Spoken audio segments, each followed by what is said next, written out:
Hey everyone, so One Piece chapter 1053 just came out, and this was a pretty exciting chapter across the board, especially Green Bull, who is, I think, one of my favorite character introductions that we've had in a long time. So I'm going to get to him in a second. First, I want to talk about the thing that was most hyped from last chapter, which was the new emperors and the bounties. So, with the reveals of the new emperors and the bounties, I don't know if anybody necessarily got this right, because even if there were some joke buggy predictions, I don't know if anybody was also thinking that Luffy, Law, and Kid are going to get the same bounty across the board. We'll get into why that is in a second, but let me just talk about, so with the new bounties and the emperors, I think there's two ways that we can talk about it, right? So one, is it exciting / satisfying, right? Is it hype, whatever? Two, do these make sense, okay? So, let's talk about first, do they make sense? All right, do they make sense? I will say that Buggy might make sense once we start finding out what happened in the last week. Because there's some quotes from this chapter that seem to indicate that a lot has been going on. There's been a huge mess going on outside of Wano for the last week. Even if we just look at the last time that we checked outside of Wano, which was between Act 2 and Act 3, Sakazuki Akainu is already talking about we don't have the manpower. They keep talking about we don't have the manpower to spare on Wano.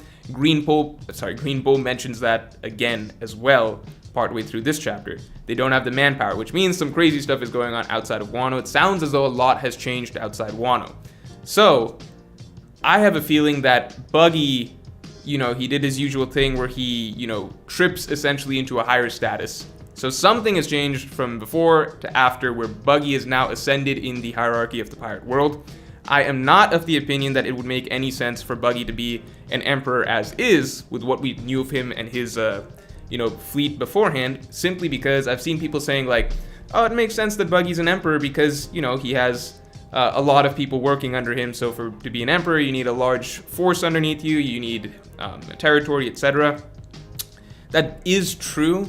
But at the same time, we know that Buggy's force was ridiculously weak, to the point that probably anyone with Conqueror's Haki could walk through and knock them out. Simple reason being, we know that Buggy himself explained that Hajrudin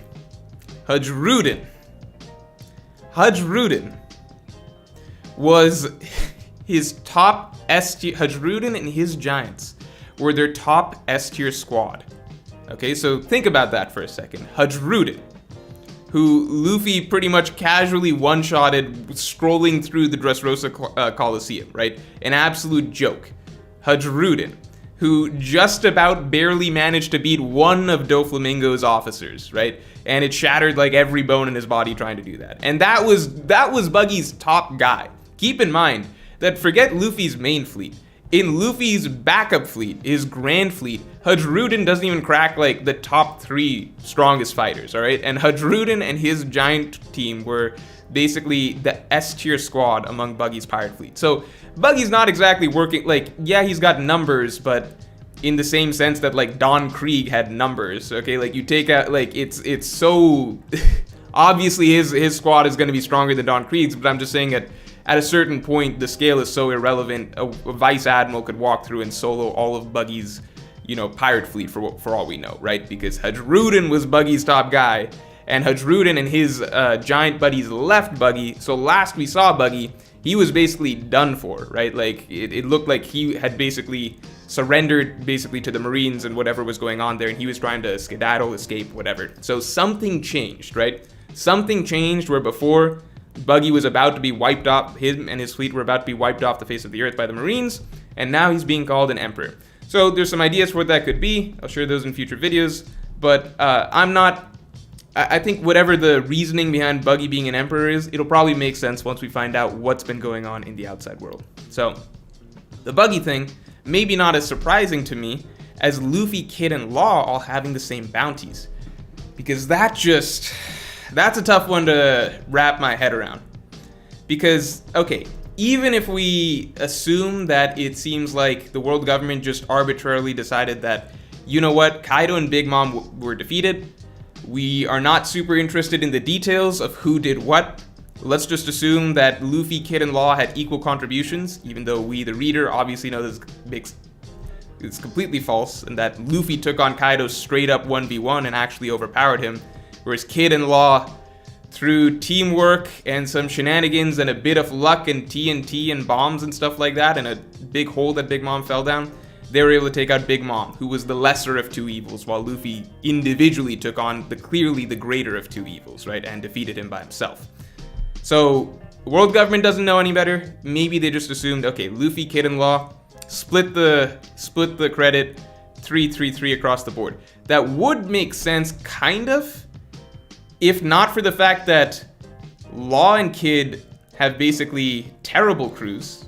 Law's crew is I don't think Law's crew would even crack the Grand Fleet division of Luffy's armada, right?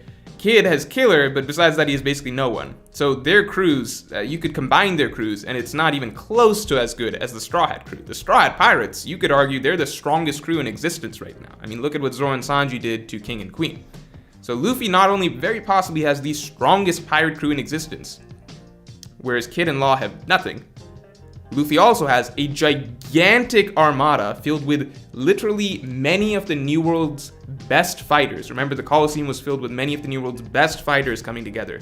They all decided to join forces underneath Luffy. So from across the New World, Luffy has a gigantic fleet, 5,600 strong, who are already going out and creating waves in the New World, as we saw after the chapter 903, where Luffy got his first, 1.5 billion berry bounty. So they've been making waves throughout the New World. So he's got that gigantic fleet.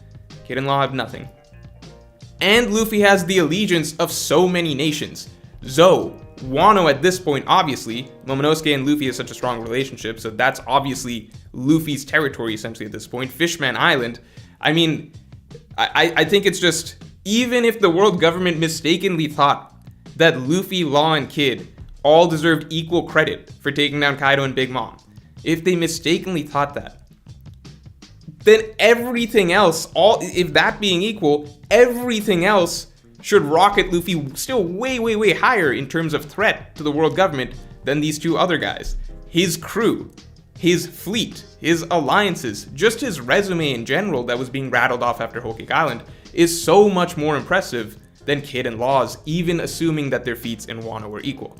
So to me, the fact that they just ended up with 3-3-3, it feels to me like a very forced attempt by Oda to promote this sort of rivalry, when just as a reader, like, looking at it, it seems like a joke. Like, Kid and Law could team up and their crews could team up, and it doesn't even scratch the surface of what Luffy's got working on his end, with everybody that's working under him and his own strength and his own legendary devil fruit that he just used to single-handedly defeat the world's strongest creature. I mean, we could go off on a long discussion about that, but to me, it just doesn't feel quite earned, either logically or in terms of, like, doesn't feel very satisfying to me to see that Luffy just ended up with the same bounty as these two other guys.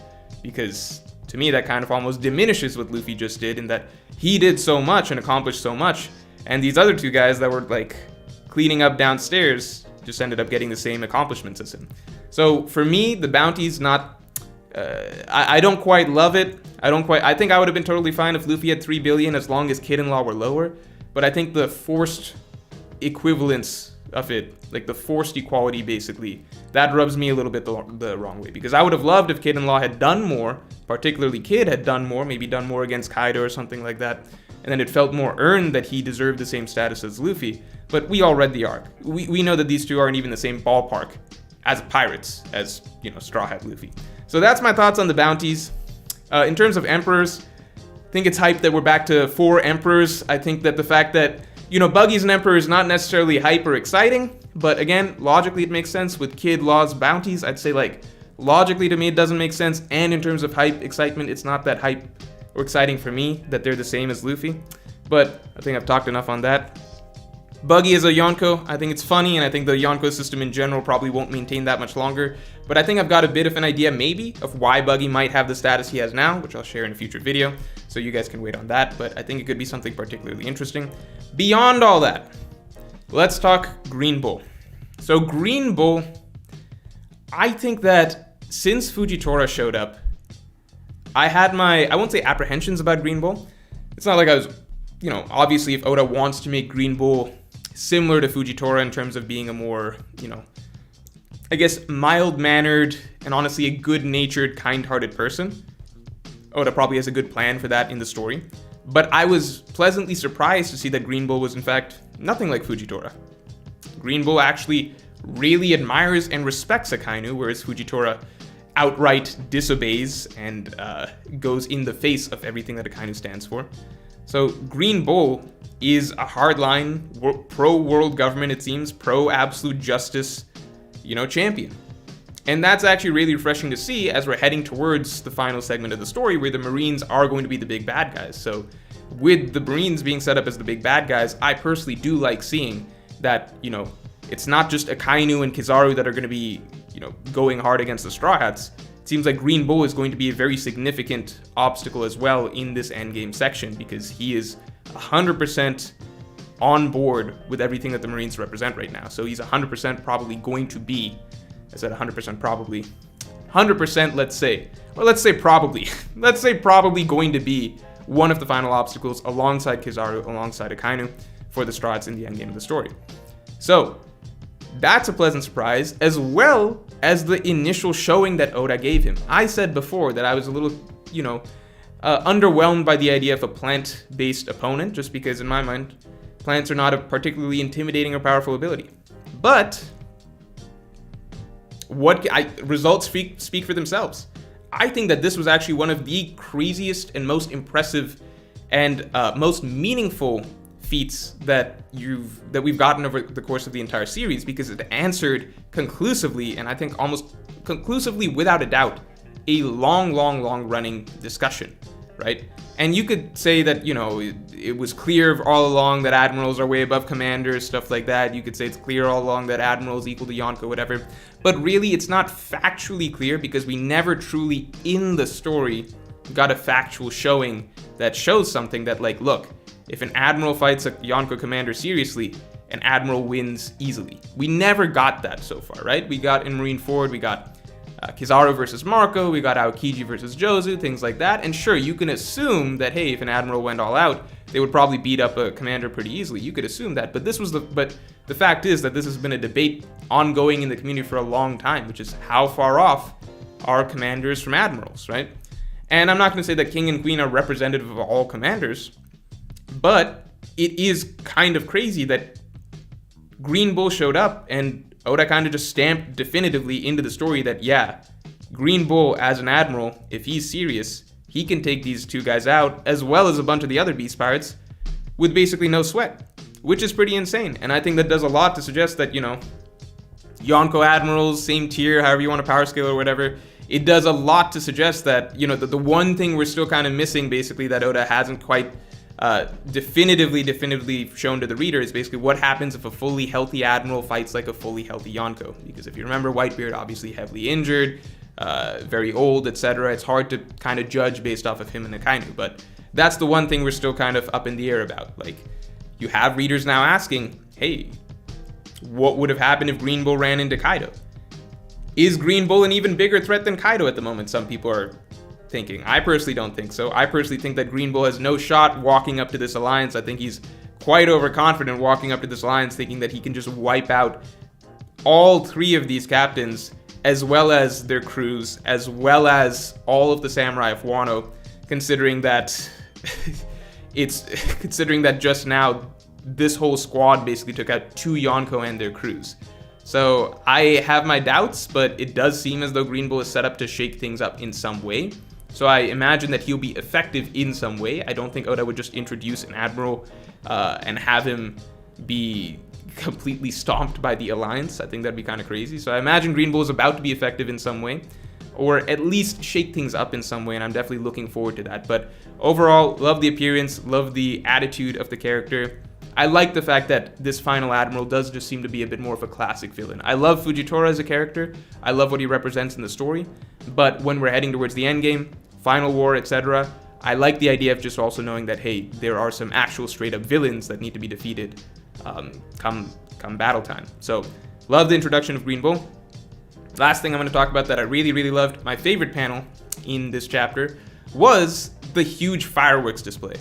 And I love the build-up and lead-up to that. I think that this is definitely Oda was definitely on his game in terms of comedy with that chef that was basically preparing these dishes and then giving the full outline of everything that has been cooked up, and then just cutting out to reveal that it's just Jinbei there, and which makes sense, it's in character, and everybody else is out celebrating already. So I love the celebration scene. I loved Kid coming at Luffy. I mean, on the one hand, it's hard for me to take Kid seriously because it's this sort of forced fake sort of rivalry thing. Like, he's nowhere close to Luffy. We don't even imagine him to be anywhere close to Luffy. But on one hand, Oda's saying, oh, well, he deserves the same bounty. On the other hand, it's like, but he's not an emperor. It feels very forced to me to suggest that Kid has anything to do whatsoever with even imagining himself to be a rival to Luffy in any sense of the word. But I like the fact that, kind of similar to how way back in the story, Shanks was able to grab Mihawk and pull him in and have a good time, right? Not saying that Shanks and Mihawk aren't rivals. I'm not talking about in that sense. I'm just talking about like a character that normally is antagonistic towards another character, but pulling them in to have a good time and party and getting them to enjoy the fun and the merriment and everything like that. It was cool to see here between Luffy and Kid. So I like that. Love the fireworks display panel. I thought that's one of the most... honestly, one of the more memorable panels in Wano in general for me. It just felt very climactic, very, I think that's a more spectacular display in terms of parties that we've kind of seen over the course of the entire story. So, felt good to see. Felt good to see everybody partying and everything like that. In my stream, people were talking about how this is the biggest smile we've seen from Zoro maybe in the entire series, and I think that might be true. So overall, I think good party scene, probably will continue a bit into the next chapter unless Green Bull, quote unquote, crashes the party. And finally, we have the reveals of Sukiyaki being the Shogun. I think that, I'm 100% sure, I think Randy Troy was talking about that for a long time, so shouts to Randy. And on top of that, we got the reveal that Pluton is in Wano, and I wonder if we're going to get that reveal maybe next chapter, maybe kind of coinciding with Green Bull, maybe finding that information as well, if that's being shared between Robin and Sukiyaki. Obviously, strong parallels here to the ending of Fishman Island, with Robin there having the conversation with Neptune, finding out that Poseidon is here, and finding out exactly what Poseidon is, that it's Shirahoshi. Here, pretty much the exact same thing, finding out that Pluton is in Wano.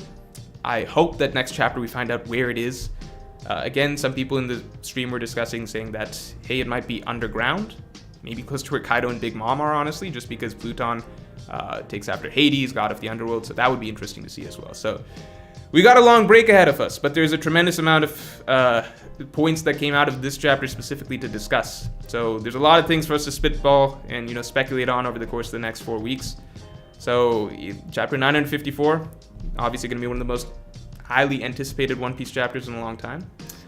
And I think, we'll just stick out this break together. And if you want to get my extended thoughts on this and any other topics, you can support me on Patreon, link in the description below. If you enjoyed this video, then like and subscribe, and I will talk to you all later.